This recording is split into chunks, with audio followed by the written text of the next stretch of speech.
Throughout the coronavirus pandemic, my hours and duties as a certified nursing assistant for hospice and elderly persons has intensified. As a result of increased solitude and limited support from family and friends due to visiting restrictions, I've witnessed a decline in my residents' mental and physical health and have had to be a stand-in support for actively dying persons. This pandemic has exacerbated the reality that one day we will all die and that could happen to any one of us at any time. Having limited opportunity for my own art practice and needing an outlet for this situation and these emotions, I began doing quick pencil drawings about overwhelming feelings of being temporary. This is an ongoing series, an expression of my own turmoil amidst this universal existential issue of mortality. I was invited to participate in an exhibition in Indonesia that would also have a portion travel to the gallery in Poland. The theme of the exhibition was superheroes, and although not specific to the current situation in regard to the coronavirus, I felt that it would be appropriate to focus on my wife as the subject. She is literally on the front line as a nurse working in the OR at a major trauma hospital and volunteered to be the point person to intubate potential COVID-positive patients. Knowing what healthcare workers experience has given me a perspective about quarantine, social distancing, and mask wearing that I think many in the general population fail to see. Stay away. I created this poster after being invited to participate in a virtual exhibition about COVID-19 being organized in Veracruz, Mexico. My intention was to show how social distancing could interrupt the domino effect of a virus that spreads quickly via social contact and hopefully prevent more deaths. While being subject to the confines of quarantine, social distancing, and mask wearing is inconvenient, in most cases, it is not hard, especially considering the alternative for many in our population could be death. 2020, something that we all have in common is a point of origin. No matter what one believes it to be, all things have a beginning. This is a concept that I have wrestled with many times in my life. Over the last few years, we have collectively searched for like minds through a sea of differing opinions. The divide between fellow humans has seemingly grown wider than ever. What can we agree on? If we could at least agree that we all share a point that defines our very existence, then couldn't we agree that we are all here as a result of a purposeful action? Wouldn't that mean that we all have value and, in fact, everything has value? These were my thoughts going into COVID-19 lockdown during the initial weeks of dealing with a global pandemic.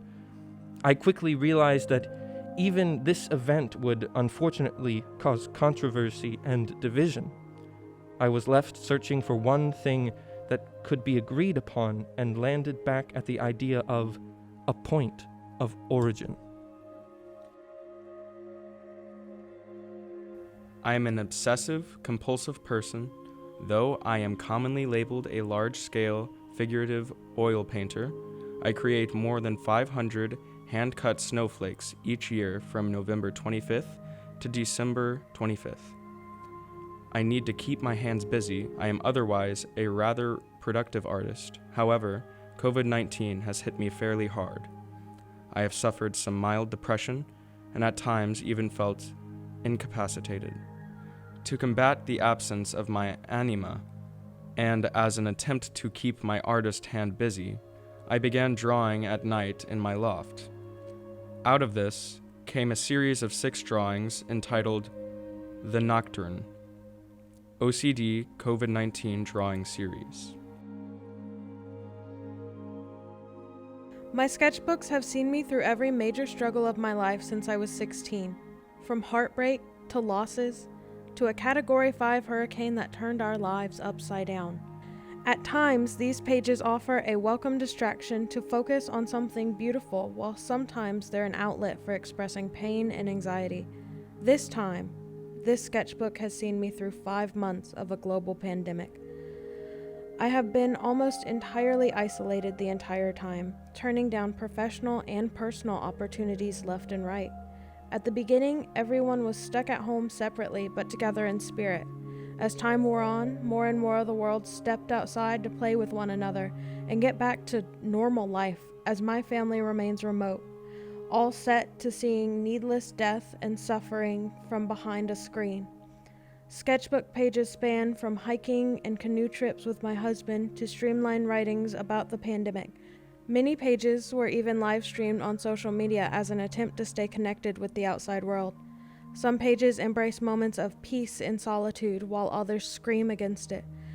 As they always do, this sketchbook has been the best way to work through thoughts and emotions, while always reminding me to come back to the present moment.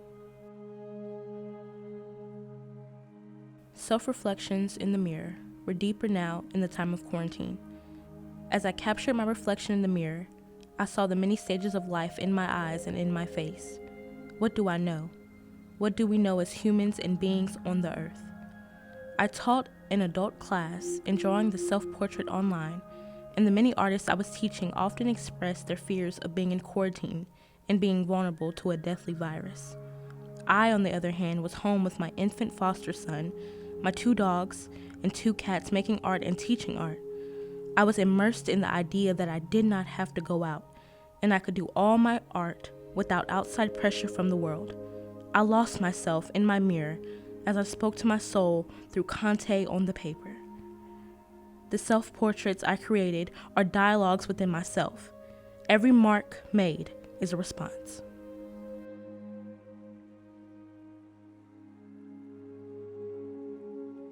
Before the pandemic, I had already been working remotely for 2 years. I am also pretty introverted by nature, contrary to what others might perceive. I felt pretty well suited to quarantine life when this all began in March of 2020. However much I love my home and my studio and my solitude, though, I do like to go out and see new things. I love to travel and had plans to visit exhibitions throughout 2020. All of these plans were canceled, and little by little the walls of my home have closed in on me in ways that always seem to catch me off guard. The work containment evolved just as unconsciously as the trials of isolation have. Therein you see my hopes and my sorrows, and I'm finding that words, which I love in equal measures to images, fail me now. I've told myself to stop talking so much. I suppose if you, the viewer, can't see the struggle and the dichotomies in this work, I haven't done my job. And at this point, I'm okay with that. Outside of the pandemic, my role as an editor navigating the current social climate, I've had the opportunity to realize that it is most important for me to know where my heart and my values stand. Those who know me, those who really see and hear me, will understand without my having to explain. Conversely, if I know my intentions and can stand behind them and am still, to illustrate a point, crucified for them, then I'm okay with that. The second work, Pilgrim, has been evolving over several years, and I finally had the time and space to deal with it fully and to explore the technique of printing with a risograph machine to create the narrative. In the middle of this month, I will hold in my hand a graphic novel, printed on a risograph machine, with this figure as a central character. When the walls are closing in, I try to remember to be thankful that I have a home, a studio, a livelihood that allow me to continue to investigate my voice in this world.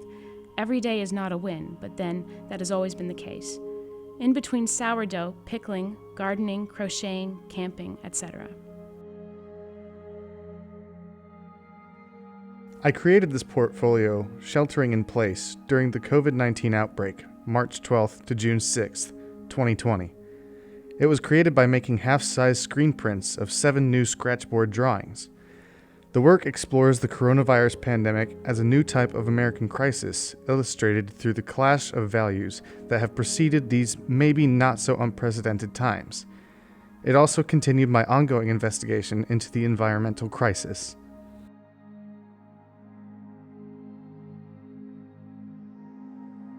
One would think that no good can come from a pandemic, but there are 2 sides to everything. I have been able to spend more time with my family than ever before. I've had more quiet time, a greater freedom to explore different methods and materials, and more walks in the woods. This hand was carved from a black oak that had fallen in the woods. I wanted to compare traditional carving tools with contemporary rotary rasps. The form was determined by the tree that had one branch sticking off to the side, the thumb. At the point where the main trunk branches off into the thumb, there is a line of demarcation. In palmistry, this line is known as the headline. Marks along this line may note moments of mental stress or elation. The more your line drifts down diagonally, the more right-brained you are, and the straighter the line, the more left-brained you are. With the exception of the face, the hand is the most expressive part of the body. When the hand is raised, it is to get attention. The straighter the fingers, the more confident or more desperate for attention. The more relaxed the fingers, the less confident or less desperate. Circle dances have been a part of human culture for thousands of years, performed as rites of passage, an invocation of change, or as a mode of community ritual. The circle embodies aspects of connection, unity, and cycles of transformation. I have been using dance as a method of grounding during this time of social distancing and isolation in my home for weeks, completely alone. Whether I'm dancing around the house, my overgrown yard, or taking virtual ballet classes from a friend that lives hundreds of miles away, dance has always been a way to feel connected to rituals of my past, providing comfort during extreme anxiety. This video is a sketch, playing with the idea of how technology has provided opportunities for interaction while we are separated physically. I began with improvisational movement in my yard, and then had my sister send me a video of her children performing their own circle dance. I would like to collect more videos of both myself and others moving as a method to process uncertainty and fear. Dancing is a way to bond and communicate, expressing elemental and ineffable aspects at the root of our being. My sculpture is a response not only to our time in quarantine due to the COVID-19 pandemic, but to the environmental, social, and political situations that have escalated alongside it. They feel deeply connected, and all of them resonate with a sense of incredible tension. There were times in the beginning of the actual quarantine when I convinced myself I couldn't breathe. The only thing that helped me tame that anxiety was to practice yoga. If I could breathe while in yoga positions, I could illustrate to myself that my challenge was mental and not physical. I found it incredibly difficult to make art during this time. My tendency was to hide in simple pleasures: knitting, baking, gardening, hiking. Social media made me realize I was not alone in this, but I still felt like my inability to face reality was a form of sticking my head in the sand. This sculpture took me longer to build than any other figure I have created in the last 10 years. It was a painful process, but I'm grateful to have a reason and a place to share it with you.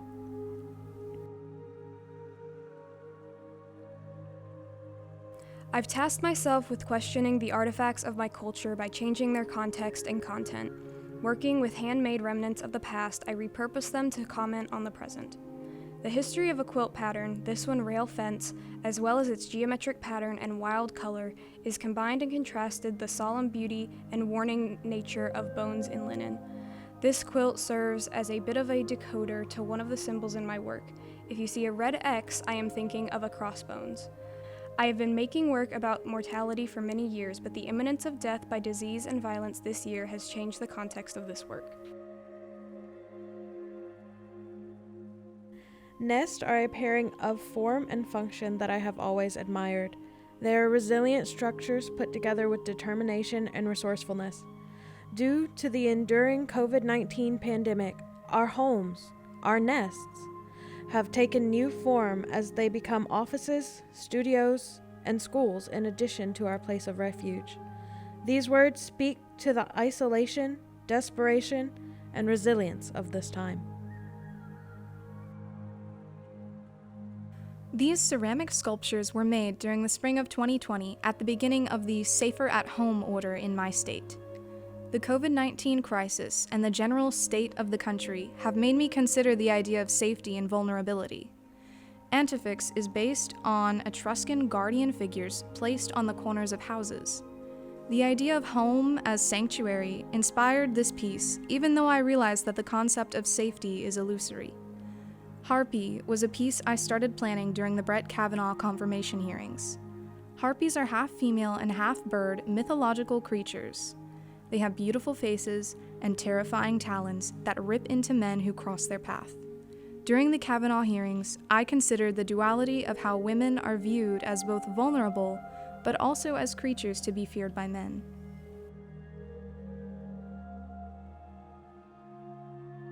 For A Last Resort, Nora Lovell presents a series of photo collages, paintings, and constructions that contemplate a present gap along the U.S.-Mexico border wall at the Riverbend Gulf Resort in Brownsville, Texas. Her investigation is psychological and aesthetic, rather than literal, and delves into the nature of paused space and time pending more border wall construction, and the imagined life of human and non-human animals in transit. This transit narrative culminated on the cusp of COVID, and then occupied an empty gallery space for nearly 3 months, without a single in-person visitor. In an eerie art-life twist, jaguars and giant crocodiles have been spotted roaming resorts in Tulum, and sea turtles are laying eggs in front of a nearly abandoned luxury hotel in Cancun due to the absence of tourists and residents. This surreal superhighway of last resort is conceived of by Lovell as a nocturne play out in a sequence of motel rooms circa 1970. Lost in time but everlastingly, inexhaustibly inhabited, the resort's guests represent travelers along the border, particularly imperiled species, humans, but also zagarundi, yellow warblers, coral and indigo snakes, amongst numerous others. Philosophically miniaturist, Lovell's images accrete meticulously at snail's pace, with objects collected and arranged as if by crow at large in a dollhouse. We found endless amounts of these beautiful algae washed on the shore of Quiberon, France. Gardens of dense, glistening rubber cartilage, with elements that were coiled and tangled as if wisps of hair. I was drawn to the estranged and familiar entangled mess, welcoming it. Algae give 70% of the Earth's oxygen. Somehow, by drawing them, I feel like I gain their power. During this time of heightened uncertainty, being in nature has been a necessity to gain perspective and calm. 2020 started off with big changes in both my career and personal life. I was in my last semester as assistant professor of painting and drawing at the university where I had been teaching, and my wife and I were separating. As I was already grappling with these monumental shifts in my life, along came COVID-19. In a well of uncertainties, I was scrambling for air. I was no longer alone in the mess. The rest of the world was thrown in. However, under the life conditions brought about by the pandemic, I was as alone as ever. Then society shifted. People were angry, rightfully so. People got out of their homes to raise their voices in protest. We found other ways to connect, digitally, in person, masked and distantly. We got outside. Things felt better, and worse. Nature gave me answers I didn't know I was seeking. I worked in my studio, I processed this through my work. This is a year that no one will forget, certainly not me. I no longer feel alone. We are in this together, even if we are apart.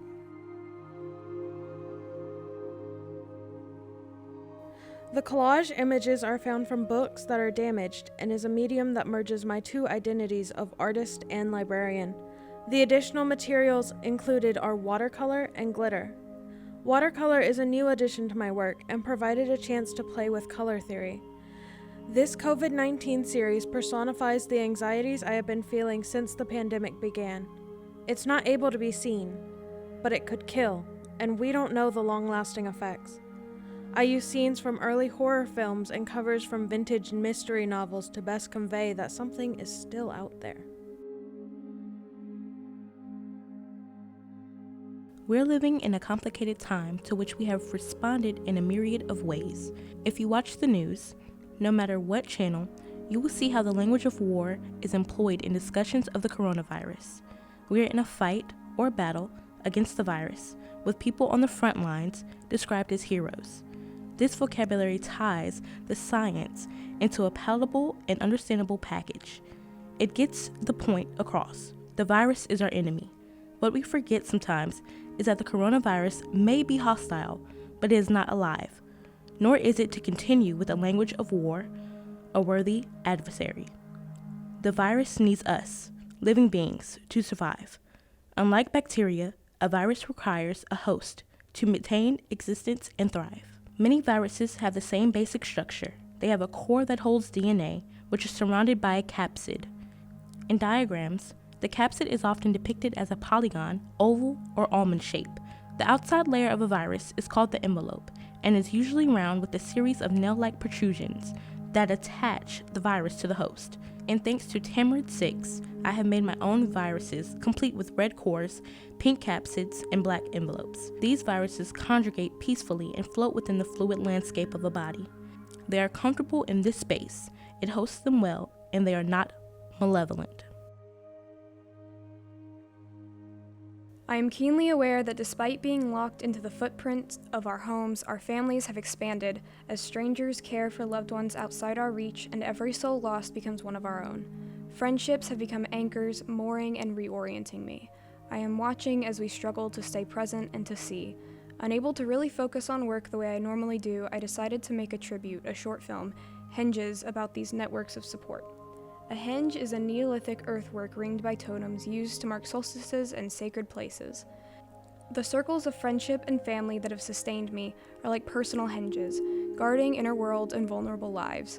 My fellow artists, Mira Barak, Danila Ramald, Linda May Tradishad, and Simona Privis, shared the maps of their own circles of support, their personal hinges with me.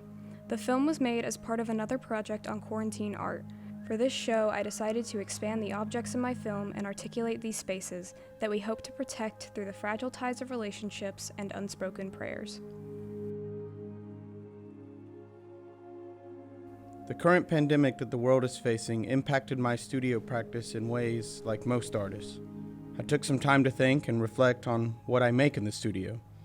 The state of American politics and the issues that the LGBTQIA+ community are facing became an even more important topic of discussion for me and motivated me to get back into the studio. My artwork was already focused on gay male issues within queer theory and how that relates to me as a queer person who investigates the deviant nature of sexuality. I do not often make outright political artwork, but at times I see the political undertones in certain pieces. I started to think about what would happen if I fully let go and dive deep into making politically charged artwork. What came out for me was a surprise, a shock, and uncomfortableness. As an artist, I need to make myself nervous, scared, and uncomfortable in the studio while making in order to create and comment on what matters most right now during this uncertain time.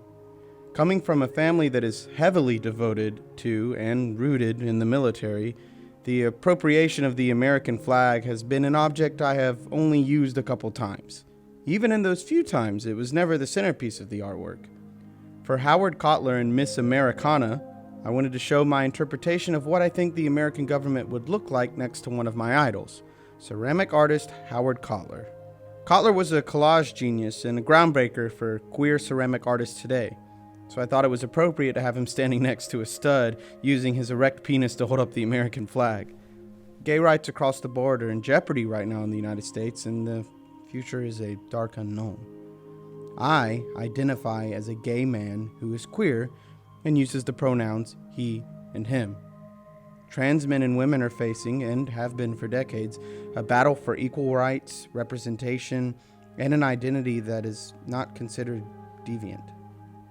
To be honest, the artwork Chicks with Dicks is an artwork that can seem insensitive, but actually is quite the opposite. The term chicks with dicks is a derogatory term that can be used to describe a trans woman and has been for many decades. I wanted to make it cute, silly, and have nothing to do with the years of hatred that have been associated with the terminology. I put 2 Richards with 6 cute baby chicks. Even though this has been a tough moment for everyone and myself, I'm excited for the future artworks and my studio practice. Even though this has been a tough moment for everyone and myself, I am excited for the future artworks and my studio practice. I need and want my voice to be as loud as can be without asking for any forgiveness. I will not let others or myself be erased by a government that does not acknowledge the seriousness of what the global community is going through right now.